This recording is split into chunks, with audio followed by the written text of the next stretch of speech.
And I was very inquisitive growing up. I'd question everything. And then around 11, when I learned that the sun was going to go nova in 5 billion years and destroy the planet, I came home, asked my parents, so this doesn't jive with Day of Judgment. And they were trying to tell me that, oh, no, it's, it's the same thing. It's, the sun going nova and the Day of Judgment are going to be the same thing. And I just couldn't buy that. And the more I learned of science, and it was just basic high school science, nothing spectacular, and learning about evolution, learning about physics, learning about chemistry, that made sense to me, and religion didn't.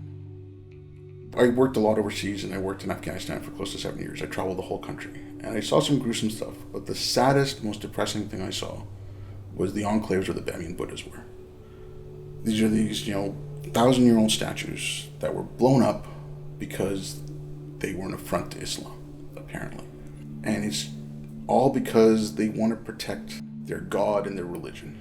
And in my mind, it's like, how weak is your God? How weak is your faith? How little is that any kind of dissent might veer someone away? So if you believe in something and that is your belief and you think it's right and it's true, why not let people question it? Free speech for me, that's the only thing I'm a fundamentalist about. It's the bedrock on which all our other liberties are built. If you don't have free speech, you're not going to get any other liberty. And in the aspect of Islam, it's you have none. You can't speak out. You can't question. You can't bring anything to mind. Even on the hint of a rumor that someone said something, if you're in a Muslim majority country, you're putting yourself in danger. The more you stifle people down, the more resentments they're going to have. So people are afraid of anti-Muslim bigotry or bigotry against, after what happened in 9/11, Sikhs were attacked because they wore turbans. If you're afraid of things like that and you're afraid of those repercussions, let the people vent. Let them spout their nonsense. Correct them if it is nonsense. But if you don't give them that steam valve, you're going to powder keg. And it is going to come out in violence, and it is going to come out in hatred, and it is going to come out in all kinds of awful things. I have cousins who are really just, we talk about it amongst ourselves now, but when we were growing up, we wouldn't talk to each other about it.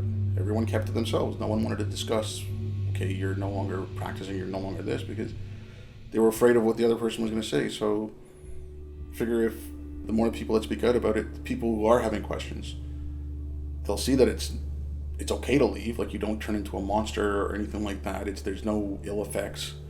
And obviously it depends on your situation. Some people might be in a very conservative household where they can't do this because they know that there will be bad repercussions.